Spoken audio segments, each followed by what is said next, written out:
welcome to the war from Boise, Idaho. This is your host, Adam Graham. If you have a comment, send it to me, box13@greatdetectives.net. And before we get started, I'm going to kind of change the way I do listener notes. I've done a couple of larger episodes when we were getting more listener notes and comments in terms of Adam's mailbag, but I'm getting a little less, and so I'll just address these on the show until we have an increase of comments. And I received this comment from Brady. I enjoy the show, and I love when you post speeches and news from the era. It gives us a clear understanding of what people were thinking and debating at the time. Well, thanks so much, Brady. I appreciate it. I've probably been a little lax in terms of posting news stories, just because we have a little less broadcast or real news from early on in the war. And there was so much good drama. Plus, I kind of had Monday for propaganda and news, and we're going to move away from the 1942 stuff soon. And so I was wanting to get as many episodes of This Is War played as I wanted. But that said, I think it's time to take a look at some news and newsmen. Though this one's in a dramatized form, it's actually quite informative and a good look at the life of members of the press during the war. The title of the show is Soldiers of the Press, and we'll be playing quite a few episodes, and we'll even have a few featuring stories about Walter Cronkite and other famous journalists. These two that we start off with are a little less well known, but still I think you'll find this very informative. So here are the first two episodes of Soldiers of the Press from November 9th and November 16th of 1942. Soldiers of the Press.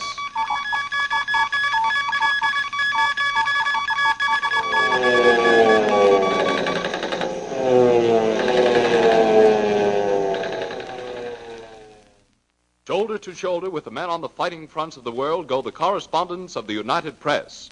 You will find them peering down from the bellies of bombers over New Guinea or Kiel, scanning swirling actions in Egypt from the scant cover of foxholes or from baking, bruising tanks. You will find them on the bridges and sky controls of cruisers and carriers off Midway and Wake and Malta, or sharing a lookout's watch aboard a convoy ship, heading blindly through the Arctic dark for Murmansk. With the troops they accompany, these correspondents face every peril of war, gunfire, capture, and pestilence, hardship, tension, and tedium. Theirs is a vital wartime task, to observe and report to you developments on the battlefronts. Report them clearly, completely, quickly. Among the hundreds of United Press correspondents fulfilling this important mission is Henry T. Gorrell. Our story of his recent adventures is the story behind a communique issued by United States Heavy Bombardment Air Force Base somewhere in the Middle East. In an attack on enemy shipping in Navareno Bay, planes of the U.S. Army Air Force damaged two large supply-laden cargo vessels, causing violent explosions attended by fires. That was the terse account of that action contained in the official announcement. But to United Press correspondent Henry Gorrell, there was much more to the story than that. For Gorrell rode in one of those bombers over Navareno Bay. Yes, I was in one of those big four-motored consolidated B-24s and saw them give the Germans a taste of America's fighting power. And I can tell you that every American has a right to be proud of the men and machines of war we're turning against our enemies. But that's getting ahead of my story. You see, I've been covering the war since it began. I've seen German planes and tanks and infantry roll across Poland, the Low Countries, France, Eastern Europe. I accompanied the British Expeditionary Force that attempted to go to the aid of Greece, and I retreated with them to Egypt under a hail of bombs from Nazi Stukas. More recently, I've been stationed at a United States Heavy Bombardment Air Force base in the Middle East. Can't tell you just where. The one thing I'd been hoping for was an opportunity to go along when American bombers and American bombs blasted some of the swagger out of Hitler's supermen. Well, my chance came unexpectedly late one afternoon. I was in my quarters pounding away on my typewriter when...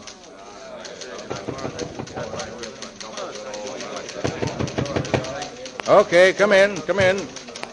Are you Henry Gorrell of the United Press? Oh, hi there, soldier. Yes, I'm Gorrell. What can I do for you? Major Parham's compliments, sir. He asked me to deliver this message to you and to tell you it's urgent. Oh, thanks. Just a minute. Let's see if there's a reply. Arrangements completed. Correspondents accompany massed bombing force attack mission. Man, this is what I've been waiting for. Report to briefing room at 4:50. Hey, that gives me just about 20 minutes. Tell the Major I'll be there with Bill. Yes, sir. Oh, Ed, they finally set it up for some correspondents to go along on a mass bombing raid. Look, I got a story in the mail here. It's complete. See that it gets to the censor's office pronto, will you? Sure thing. Good luck, Hank. And, Joe, you'll have to fork over those wool socks you borrowed. When I reached the operations office, I found the briefing room packed with young, alert American flyers. Enough of them to indicate that the show was going to be a big one. Their faces were grimly serious. They were listening to a lieutenant who was pointing out their objectives on a huge map. I recognized the outlines of the coast of Greece. The lieutenant said, Your target is a concentration of enemy shipping in Navareno Bay. In here. Intelligence informs us the Germans have considerable anti-aircraft strength concentrated in the areas marked in red. Here and here. Now, you'll undoubtedly encounter considerable flak. The enemy also has a force of fighter craft in the area, so you'll have to be on the lookout for pursuits. The order in which you'll take off and go over the target is listed on the blackboard outside the operations room. while the bomber crews assembled additional data on weather, the types of anti-aircraft and pursuits to be encountered, I inspected that blackboard. It was a screwy-looking list. Planes affectionately named the Jersey Jerks, Snow White, the Witch, and a half a dozen tough dwarfs. The Witch was scheduled to take off last. Her pilot was Lieutenant Glade Jorgensen. I knew him slightly. A blond, husky, square-jawed trombone player from American Fork, Utah. As the crews began moving out of the briefing line to the line of jeeps waiting outside, I singled him out. Hello, Lieutenant. Think perhaps you remember me, Henry Gorrell of the United Press. I'd like to make this trip with your crew. Gorrell? Oh, sure, I remember you. You went with that British convoy to Malta a while back.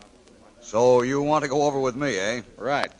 Look, have you had a good view of the blackboard there? Yeah, I did. We're to be last over the target, you know. The Jerrys will have everything they can throw at us in action by the time we go in. Yes, I know, but I'd still like to make the hop in your plane.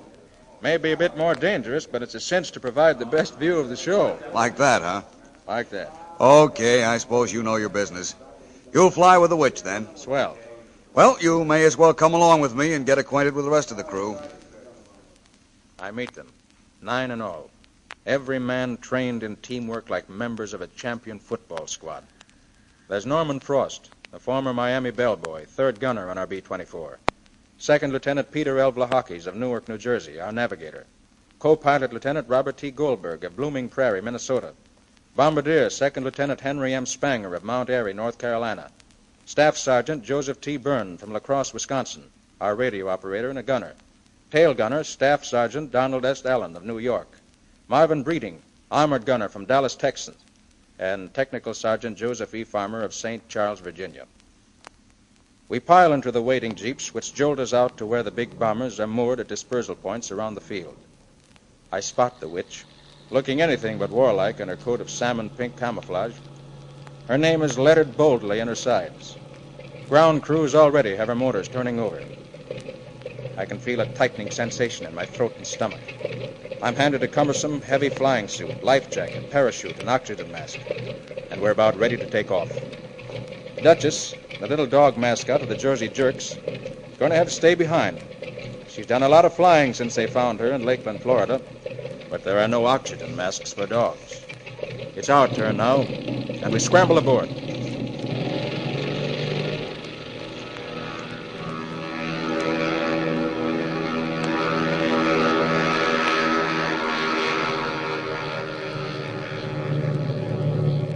Well, Gorrell, we must be getting near the coast of Greece. Can you feel us start to climb? Jorgensen must be going up to our bombing level. We're putting on altitude, all right. My ears just popped. You better get your life jacket adjusted and put on your helmet. By the way, the earphones inside the helmet are connected with the interphone. You'll be able to keep tabs on everything that's going on. That's swell. This way it goes on? That's it. And here's your speaker. Well, I'll have to be getting back to my station now. Bye. Thanks, and good luck. Hello? Hello? Am I cut in an interphone all right? You're present and accounted for, Gorrell. We're climbing several hundred feet a minute. Altitude now 10,000 feet. Put on your oxygen masks. Now look, I can see Greece. Those peninsulas look like jagged fingers. You're right.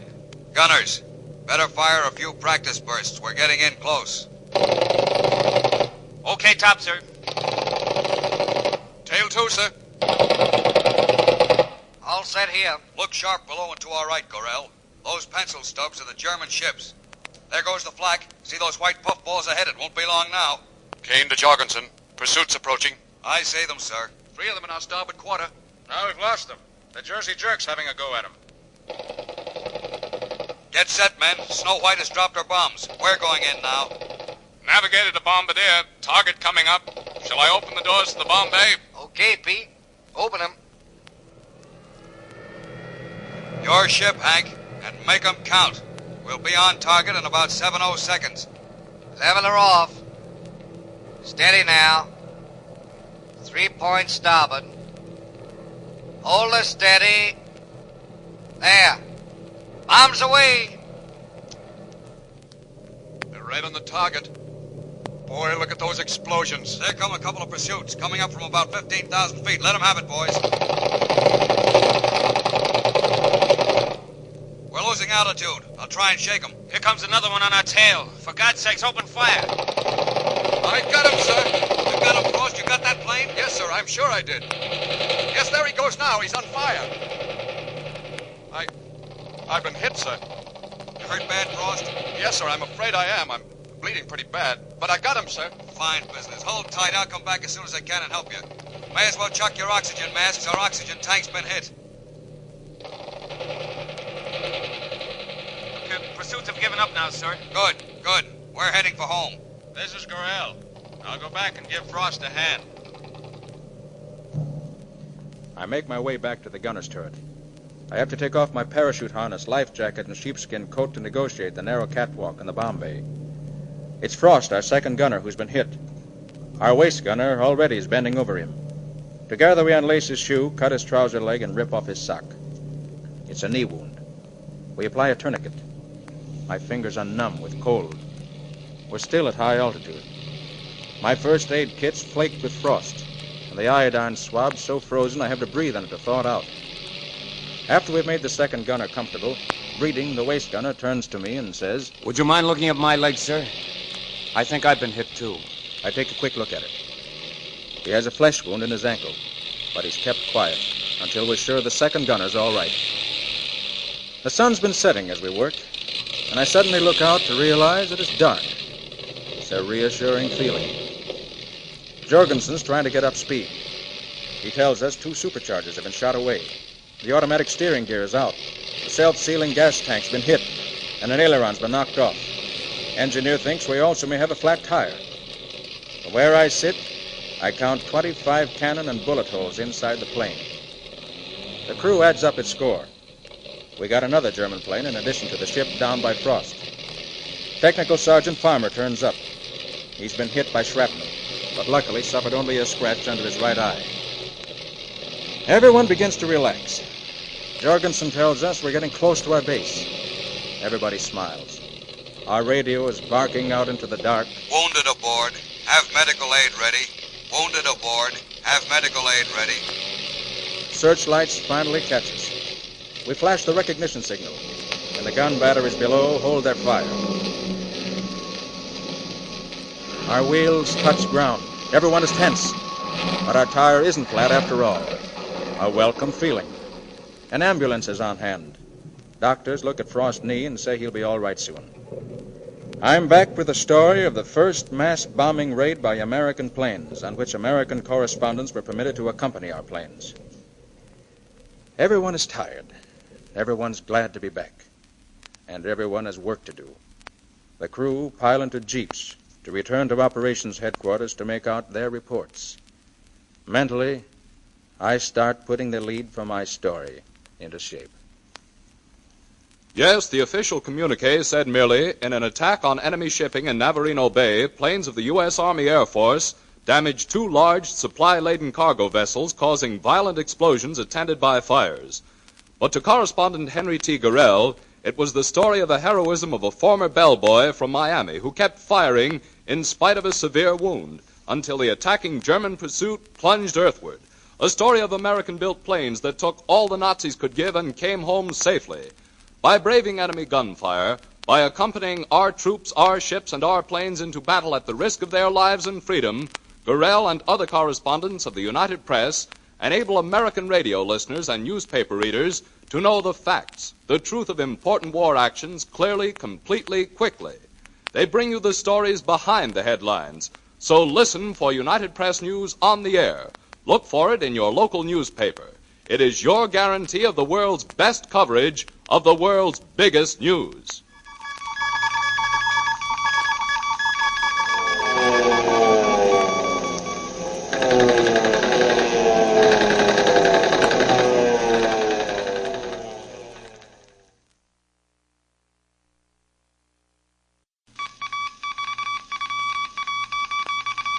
Soldiers of the Press.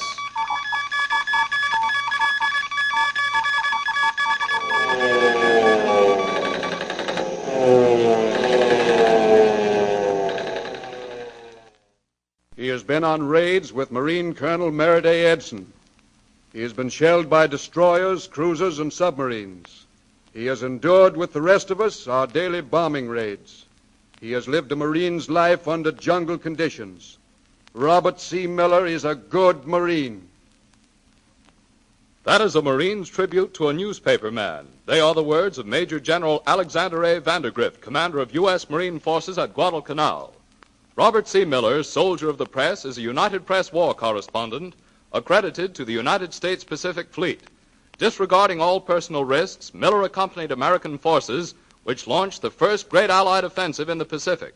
He landed with them on the hostile beach of Guadalcanal early last August, and ignoring warnings of grave danger and recommendations that he withdraw, chose to remain there during the first 6 bitter weeks of U.S. occupation of those inhospitable islands. We recreate for you his story of the adventure, the action, the heroism that lie behind the official communiques, as Miller recorded it for United Press in his Guadalcanal notebook. Yes, I'm a war correspondent. 6 months ago, I was working in the Los Angeles Bureau of United Press, where I got my assignments neatly written out on a slip of paper, or from a UP bureau manager who would tell me, grab yourself a cab and beat it over to 20th and Pine Streets. Some dame has barricaded herself in her apartment and is threatening to shoot the cops. With a correspondent assigned to the fleet, it's different. You never know where you're going or what your story will be. In fact, you may accept a 3 weeks assignment with a task force and come back with nothing to show for it but a pair of sea legs. Then again, you may find all hell breaking loose around your ears at any minute. I had arrived in Honolulu, complete with uniform and a green armband with a large white C, which marked me for a war correspondent. I was itching for a chance to see some action, but for weeks nothing happened. Then one afternoon I was called to the phone by a Navy officer who told me to report to him in sea gear within the hour. I tossed my clothes together hurriedly and soon was clambering up the ladder of a warship. Your credentials, sir? Oh, certainly. Here you are. Miller's the name. Robert C. Miller of United Press. Uh-huh. Well, let's see now. Well, these seem to be in order. Oh, yes, I have you listed. This way, please, and I'll take you to the officer of the deck. Thanks, I'm right with you. Here we are. Sir, this is Robert Miller of United Press, accredited to the fleet and assigned to this unit of the task force. His credentials are in order, sir. How do you do, Miller? I'm glad to know you. I'm glad to have you with us. Well, thank you. I'm glad to be with you, too. By the way, I wonder if it's possible yet to give me some idea of what sort of an assignment I'm on. It's my first time out, you know. I'm sorry, Miller, but all I can tell you at this point is that we are a task force on a secret mission. But it might make you feel better to know that the chances are you'll see some action. You'll be given full details in due time. Here you are, Miller. These are your quarters. Supply officer will look in on you shortly to fit you out with steel helmet, life jacket, gas mask, and other gear. Well, we're getting underway. I'll have to be off now, but I'll look in on you again after mess. Best of luck, Miller. Thanks for everything. Good luck to you, too, sir. Here's hoping your predictions pan out that we'll see action. For days, the task force plowed through the Pacific under a blazing sun. An air of tense expectancy filled the ship. The equator was crossed, and Miller was transformed from a pollywog to a shellback. It's a ceremony performed with barrel staves for those aboard who are entering the southern hemisphere for the first time. Miller wrote the next day's entries in his notebook standing up. The task force put in at a South Pacific island for supplies and reinforcements. Speculation mounted. Then Miller wrote this entry in his notebook. They came today. Additional reinforcements. What a sight. Ship after ship popped out of the horizon this afternoon until the whole ocean seemed a mass of ships. There's no doubt about it now. Something big is in the wind. I've been put aboard a transport loaded with Marines. I'm all ears. It's 8 bells. The captain is to make an announcement over the public address system. Gentlemen, you're all aware from the strength of our forces that we're bound on an important mission. I now am at liberty to tell you that our objective is in the Solomon Islands. Our mission is to drive out the occupying Japanese forces and plant the United States flag over those strategic bases. Details of the attack will be explained to all battalion commanders tonight in the ready room. Won't be long now. A murky haze is providing a welcome screen for the invasion armada. Everyone seems to be in good spirits. There's little conversation about tomorrow. Nearly everyone's talking about home. If they aren't talking about it, they're thinking about it. I've noticed quite a few Marines topside, just leaning over the rail and thinking.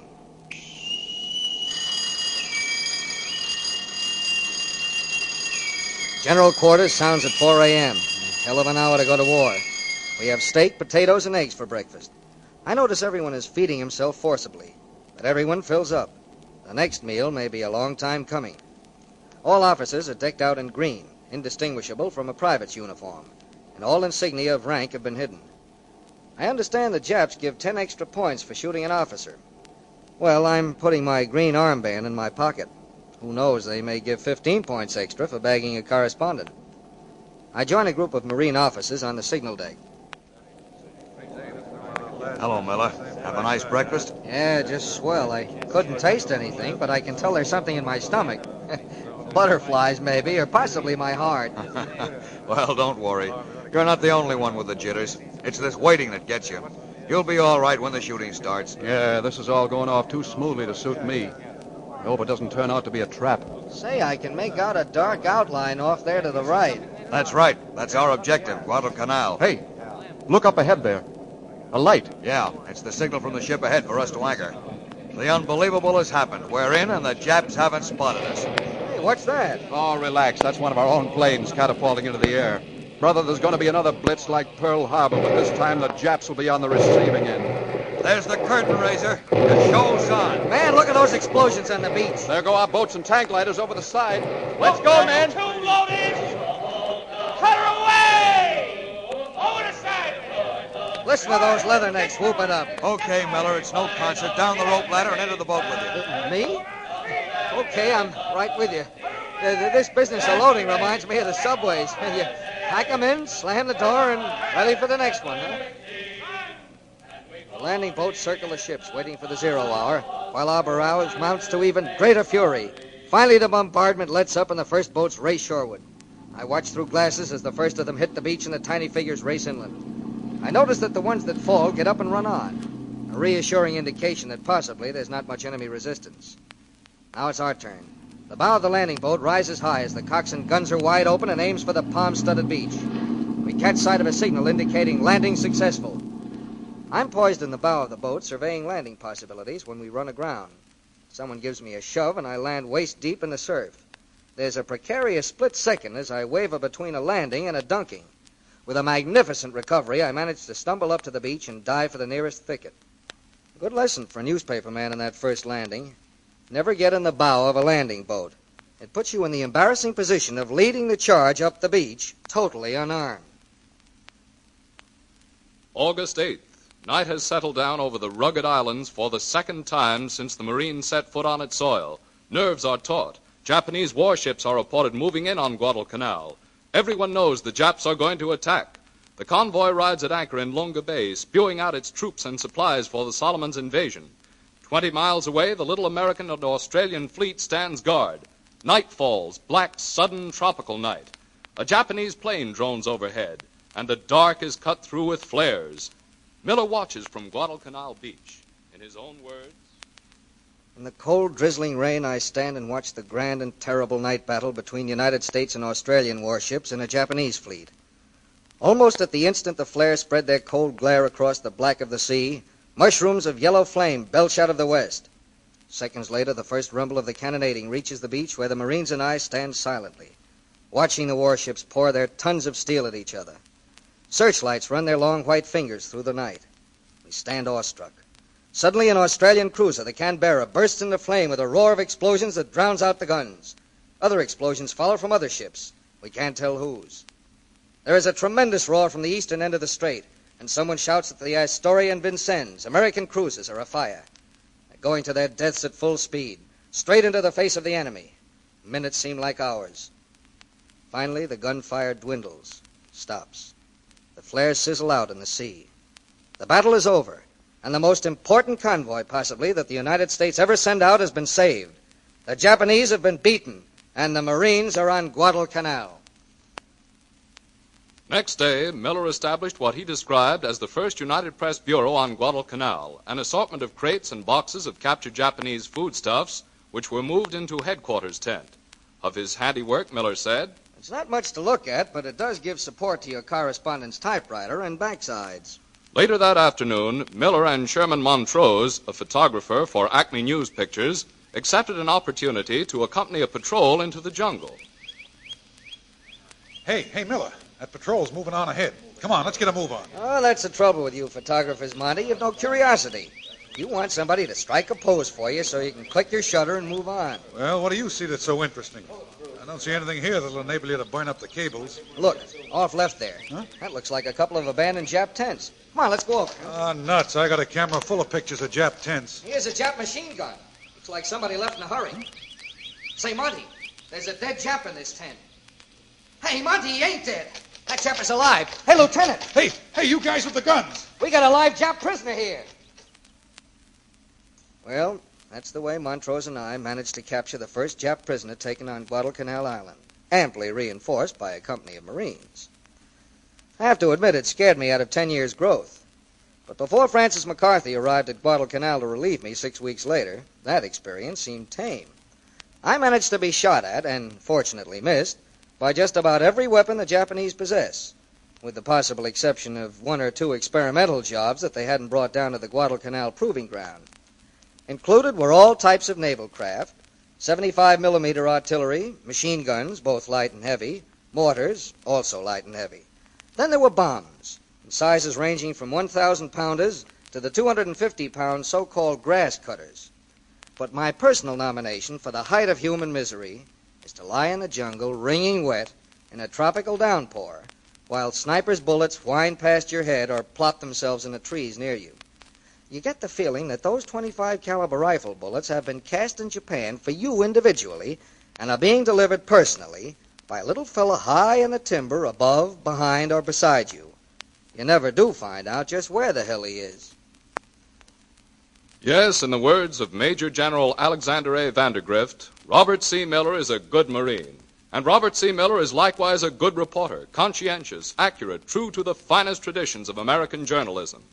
He is one of hundreds of such men on the worldwide staff of the United Press. We will be back soon with another of these stories of the correspondents who gather and write the news for this station. Be sure to listen.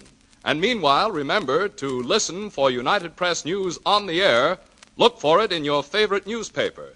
It's your guarantee of the world's best coverage of the world's biggest news.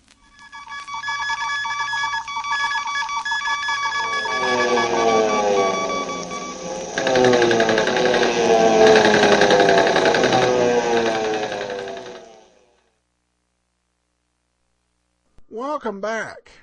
And the funny thing is that I remember during the Iraq War that they talked about embedded journalists like it was something new, but this illustrates that this type of thing was going on in the Second World War.